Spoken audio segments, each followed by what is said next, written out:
Bismillahirrahmanirrahim. Assalamualaikum warahmatullahi wabarakatuh. Rabbi shrahli sadri wa yassir li amri wahlul 'uqdatam min lisani yafqahu qawli.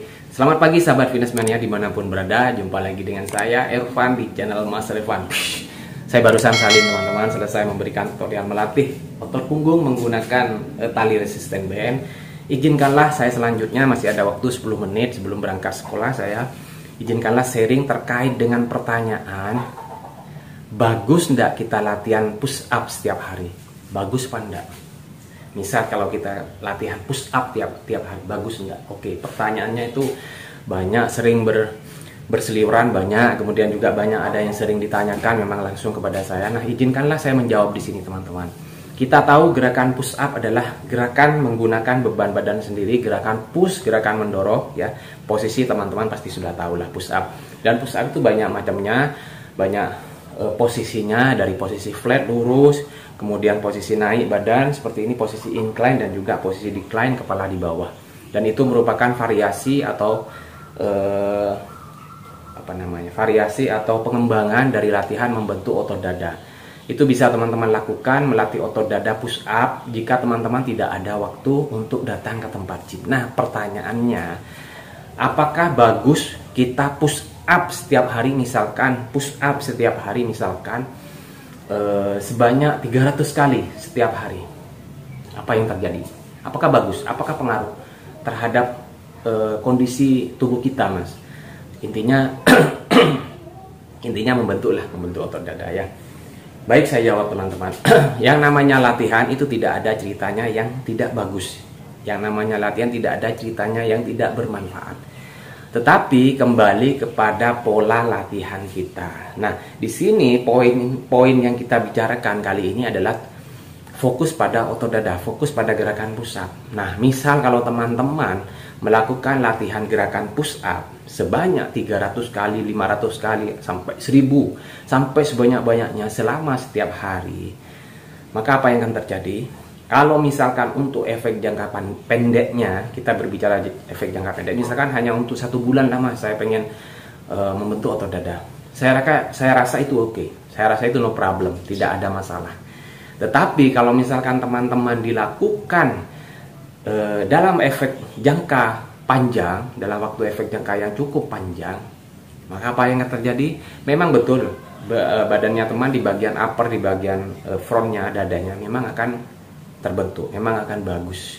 Tetapi, nah ini ada tetapinya teman-teman. Jadi kalau misalkan tetapi ini kurang lebih membawa suatu hal yang nantinya kurang baik sama tubuh kita sendiri, efek jangka panjangnya. Nah, jadi kalau misalkan teman-teman melakukan push up setiap hari sebanyak ratusan kali lah, 100, 200 setiap hari, tanpa diimbangi dengan latihan yang lain, maka memang bagus bagian uppernya, upper khususnya dada, sama tricep, sama shoulder, tapi khusus bagian depan ya, memang akan bagus.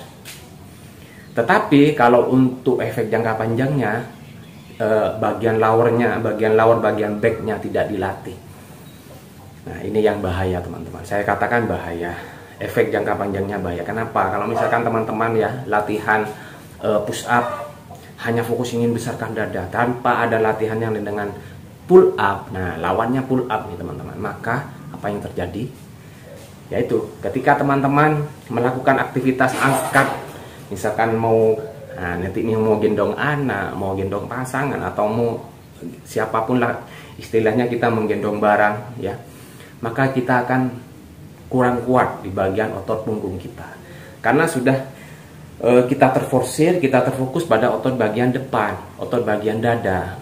Bahayanya di sana teman-teman, efek jangka panjangnya di sana. Maka saran saya, jika teman-teman itu push up setiap hari ratusan kali, imbangilah dengan pull up. Nah, pull up ya, imbangi. Jadi kalau misalkan rasionya begini teman-teman, kalau misalkan teman-teman latihannya kuat sebanyak 25 push up-nya 25 kali, maka teman-teman harus kuat pull up selama 10 kali. Ingat, push up itu kita hanya 64% mengangkat bagian badan kita sendiri, mengangkat berat badan kita sendiri. Tapi kalau pull up itu 100% mengangkat berat badan kita sendiri. Nah, itu bedanya. Jadi poinnya di sini adalah bukan masalah boleh tidak bolehnya atau bagus tidak bagusnya. Boleh teman-teman, ya, boleh dan bagus, tetapi akan ada tetapinya. Seperti sama dengan misalkan ketika kita kewajiban umat muslim, ya, kita harus wajib sholat. Tapi kan masih ada ibadah-ibadah lainnya yang akan melengkapi ibadah kita nantinya. Mulai dari puasa, mulai dari zakat, mulai dari sholat sunnah. Nah, seperti itu. Jadi melengkapi teman-teman. Imbalance. Nah, takutnya imbalance artinya tidak seimbang. Kemarin saya sudah bahas, saya sudah berikan share bagaimana cara melatih otot dada yang imbalance, yang tidak seimbang. Variasinya, strateginya di sana. Bisa teman-teman disimak ya, yang kemarin ya. Nah, sekarang seperti itu. Jadi kembali ke poin yang tadi. Makanya ya, ini juga pencerahan buat saya juga baru belajar, saya juga terus belajar, saya membaca sumber-sumber referensi yang sekiranya bermanfaat bagi program saya, maka saya share kepada teman-teman, seperti itu. Jadi apakah boleh? Boleh, sekali lagi boleh. Apakah bagus? Bagus, tapi ingat tetap diimbangi dengan latihan-latihan otot yang lain. Karena saya banyak teman-teman, banyak kasus sekarang, terutama juga bagi fitness pemula di tempat saya itu banyak. Mas, saya pengen hanya front saja, Mas. Saya tidak begitu suka latihan back, saya tidak begitu suka latihan chest, dan juga terutama saya tidak suka latihan kaki. Nah, seperti itu. Artinya terus tidak imbalance. Kenapa? Dunia fitness gym ini adalah, menurut saya, ini adalah the arts, artinya seni. Ada seni, ada prosesnya, ada perjuangannya, dan juga nanti ada hasilnya. Ibaratkan kalau kita diberi tugas menggambar sama guru, maka kita akan masih menggambar, kita masih cari pola, kita masih cari gambar apa yang bagus, dan juga kita cari warna yang bagus, yang sesuai. Nah, hasilnya, nah, itu yang menentukan dengan hasil dari keuletan kita sendiri.